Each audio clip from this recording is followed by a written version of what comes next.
नमस्कार, स्वागत है आपका हमारे चैनल पर। हम बात करते हैं पश्चिम बंगाल की। पश्चिम बंगाल में ममता बनर्जी को बहुत बड़ा झटका लगा और तृणमूल कांग्रेस के अंदर में बहुत ज़्यादा अंतर्कलह है। इस अंतर्कलह के चलते जो है उनके एक बहुत बड़े जो नेता हैं शुभेंदु अधिकारी, जो कि परिवहन मंत्री भी थे, और इस तरह से तमाम जो अब आने वाले समय में जो 2021 में अप्रैल मई में जो वहाँ चुनाव होने वाले हैं, और इस तरह से जो है शुभेंदु अधिकारी का अलग होना बहुत बड़ा जो है खतरे की घंटी है पार्टी संगठन में। और जिस तरह से जब शुभेंदु अधिकारी, जहाँ तक बात है शुभेंदु अधिकारी का जो क्षेत्र पड़ता है मिदनापुर और जंगल महल वाला, वो उनके कब्जे में कम से कम 45 सीटें उनके प्रभाव क्षेत्र में आती हैं। तो इस तरह से अगर उनका वो अलग हो गए हैं और कल वो भारतीय जनता पार्टी को ज्वाइन कर लेंगे तो इसमें तमाम अंतर्कलह हैं, क्योंकि इनके बड़े बोलेपन और ये ममता बनर्जी का जो तुष्टिकरण की राजनीति से जो है सब लोग परेशान हो गए। वहाँ पर जो भारतीय जनता पार्टी या उनके जो नेता हैं वो बहुत ज़्यादा असहज महसूस कर रहे हैं, और ये एक बहुत बड़ा झटका है। हमारे साथ जुड़ रहे हैं राजनीतिक विश्लेषक श्री पवन त्यागी जी, और जो कि पश्चिम बंगाल की राजनीति को इसी तरह से देख रहे हैं। सर, आपका बहुत बहुत स्वागत है।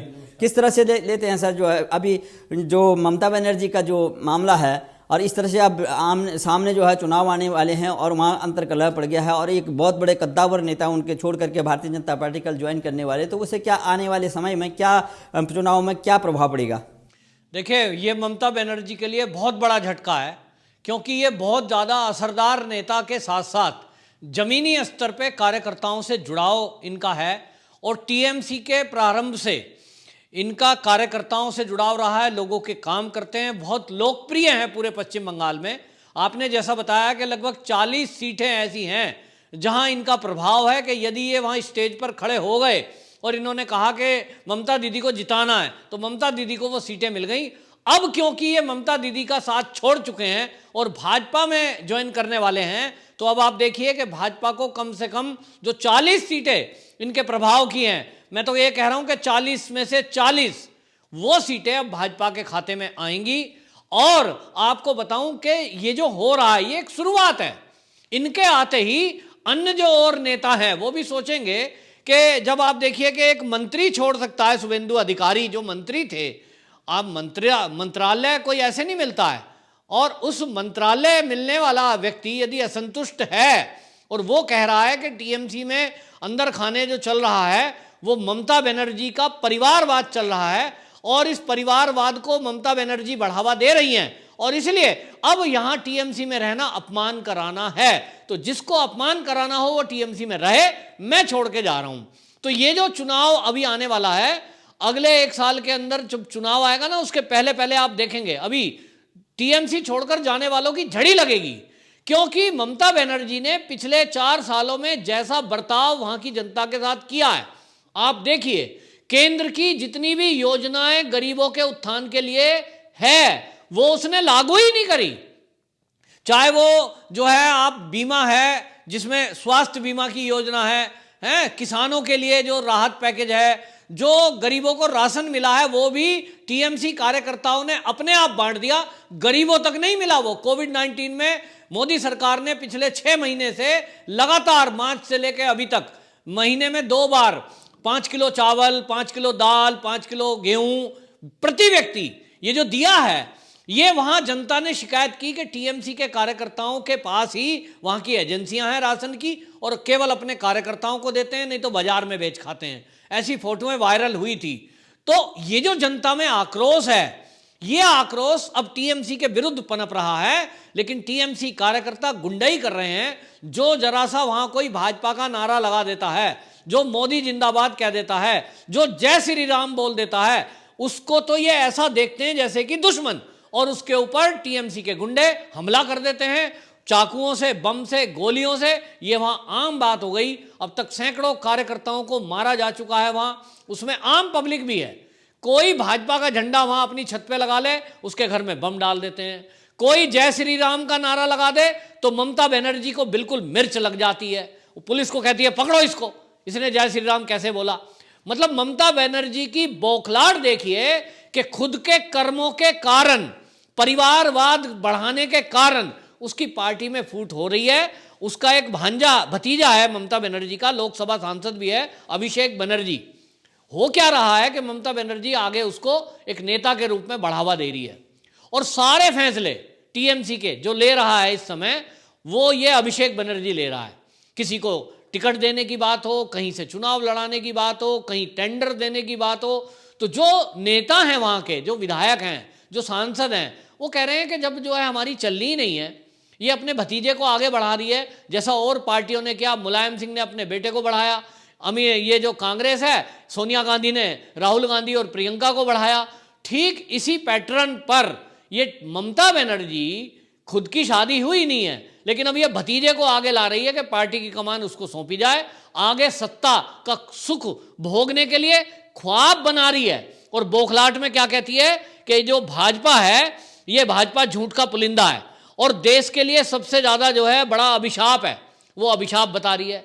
देशवासी मोदी जी की बड़ाई कर रहे हैं, मोदी जी की योजनाओं की पूरे देश में स्वागत हो रहा है और बड़ाई हो रही है कि बहुत अच्छा मोदी जी का स्वागत, क्योंकि विकास के जितने काम मोदी सरकार में 2014 के बाद हुए हैं, इतना 70 साल में नहीं हुए। जितना बॉर्डर पर विकास हुआ और सेना को मजबूत किया, पिछले 70 साल में बिल्कुल नहीं हुआ। जितना सेना ने मुंह तोड़ जवाब दिया, सर्जिकल स्ट्राइक हो या बॉर्डर एरिया में बम्बार्डमेंट हो, सेना डटकर मुकाबला कर रही है, जिसमें चीन के भी आंखों में आंख डालकर हमारी सेना खड़ी है। ये 70 साल में पहली बार हुआ। देशवासी खुश हैं, लेकिन जो गद्दार हैं, जो देशद्रोही लोग हैं, उनकी भाषा देखिए। वो कहते हैं कि ये जो है बड़ा अभिशाप है भाजपा। अभिशाप कैसे है साहब? जनता से पूछा आपने? आपने जबरदस्ती सत्ता कब्जाई हुई है, पुलिस और प्रशासन का दुरुपयोग कर रहे हैं, आम जनता त्राहिमाम कर रही है। ना वहाँ किसान खुश हैं, ना वहाँ मजदूर खुश है, ना वहाँ गरीबों के कल्याण की कोई योजना है आपकी। जो केंद्र योजना दे रहा है और केंद्र मदद करना चाहता है, उन उज्ज्वला योजना को आप लागू होने नहीं देते, लोगों को आवास वहां मिलने नहीं देते। क्योंकि प्रधानमंत्री आवास योजना में जो किसानों के लिए, गरीबों के लिए आवास योजना है, वो पूरे देश में लागू है, लेकिन कुछ राज्य हैं, जिसमें पश्चिम बंगाल भी है, जो केवल गरीबों के विकास और उनकी सुविधा के बीच में बाधा बनी हुई है। तो गरीब लोग भी समझ रहे हैं कि ये ममता बनर्जी हटे, मोदी सरकार आए, भाजपा सरकार यहां आए, तो हमें जो राहत केंद्र भेजना चाहता है वो हम तक मिले। इस बात को अच्छी तरह वहां की जनता समझ रही है। और नेता लोग टीएमसी के ये समझ रहे हैं कि ये तो, आपको बताऊं, बड़ा खराब सा शब्द है, लेकिन ममता को लोग ममता बानो कहने लगे। क्यों? क्योंकि दुर्गा पूजा होगी तो दुर्गा पूजा पर ये रोक लगाएंगी, ईद आएगी उस पर कोई रोक नहीं होगी, मंदिरों में हमले होंगे उस पर ये मौन रहेंगी, मस्जिद की तरफ कोई देख नहीं सकता। एक धर्म विशेष की तुष्टीकरण। और सबसे बड़ा जो ममता बनर्जी ने ये देश के साथ गद्दारी का काम किया है, वो है बांग्लादेश से आए हुए रोहिंग्याओं को शरण देना। ये जो रोहिंग्या आए, सबसे पहले ममता बनर्जी के राज में वहां ये हुआ कि उनके फर्जी कार्ड बनाए गए, राशन कार्ड बनाए गए, बिजली कनेक्शन दिए गए, जमीनें दी गई, और वो वहां बस गए और गुंडागर्दी कर रहे हैं। और ममता बनर्जी ऐसे शब्द बोलती है कि देखूं कौन यहां से बांग्लादेशियों को बाहर भगाएगा। मतलब चैलेंज करते हो। अब आज उसको लग रहा है कि वहां पर शारदा चिट फंड घोटाला जो किया है, उसकी अभी जमानत पे चल रहे हैं सब लोग, जांच चल रही है। तो आज ममता बनर्जी एडवांस में बोलना शुरू कर दिया है कि जब चुनाव आने लगते हैं तो भाजपा को एक तो नारद याद आते हैं, जो स्टिंग ऑपरेशन हुआ पड़ा है उनका, और दूसरा वो बोलती हैं शारदा याद आती है। यानी चिट फंड घोटाला उनको लग रहा है कि इसमें उनका भतीजा फंसेगा और उन तक भी बात आएगी, क्योंकि जांच होगी तो ये जरूर होगा कि कहां कहां पैसे बटे, कौन कौन लोग थे जिसने ये चिट फंड घोटाले में अपना हाथ धोया है। तो ममता बनर्जी को अब लगने लगा है कि उनको जेल जाना पक्का है। तो वो चैलेंज कर रही है भाजपा को कि भाजपा में हिम्मत है तो मुझे पकड़ के दिखाए, और जब मैं जेल से जाऊंगी तो लालू प्रसाद यादव जैसे जेल में थे बिहार में, उनकी सीटें ज्यादा आई, ऐसे मेरी भी आएगी। मतलब शेख चिल्ली की तरह ख्वाब देखिए। अरे भाई, लालू की कहां आई? वो जो सीटें आई ना ज्यादा, वो सीटें जेल की वजह से नहीं आई, वो लोगों की इस वजह से आई कि वहां वो सारे दल मिल गए। आप भी सोच रहे हो कि सारे दल मिल जाएंगे तो हम वहां सरकार दोबारा बना पाएंगे? भूल जाओ, वहां दाल गलने वाली नहीं है। पश्चिम बंगाल के अंदर अब एक तरफा चुनाव होगा। एक तरफ होंगे राष्ट्रभक्त और दूसरी तरफ होंगे राष्ट्रद्रोही। आप बांग्लादेशियों के साथ खड़े रहो, आपने यही किया है अभी तक, तो देश की जनता और पश्चिम बंगाल की जनता आपको सबक सिखाएगी। अब ममता दीदी, ये ममता दीदी नहीं, अब ये ममता दादा हो चुकी हैं, क्योंकि इनका जो कारनामा है वो दादागिरी वाला है, हैंकड़ी दादागिरी। और उस दादागिरी से भाजपा का मुंह बंद करना, पुलिस प्रशासन का दुरुपयोग करना, जनता वहां त्रस्त है। हमने देखा है कितनी हत्याएं, राजनीतिक हत्याएं वहां हुई है कि कई बार गृह मंत्री को बीच में बोलना पड़ा है।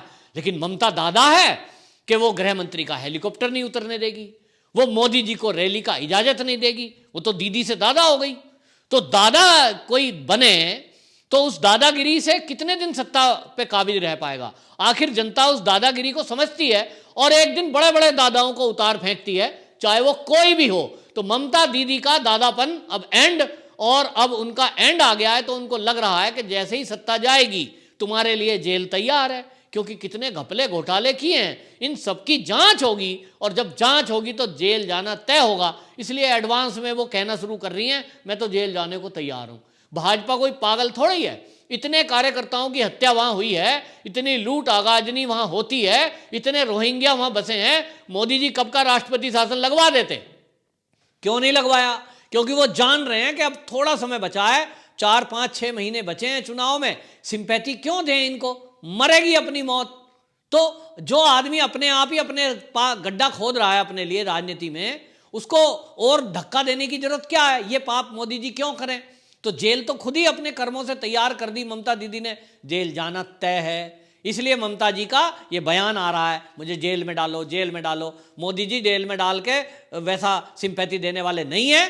आपको चुनाव तक कम से कम जेल में नहीं डालेंगे। आप कितनी भी गाली मोदी को दो, मोदी जी कहते हैं मुझे जितनी गाली मिलती है मैं उतना ही मुझे साहस मिलता है, मुझे ताकत मिलती है। तो दीदी जी का जाना तय और उनके मंत्रियों का जाना शुरू हो चुका है। अगले आप देखेंगे 1-2 महीने के अंदर ये लाइन लग जाएगी, और चुनाव तक टीएमसी में केवल वो लोग बचेंगे जो इस देश से प्यार न करते हो, जो रोहिंग्याओं से प्यार करते हैं।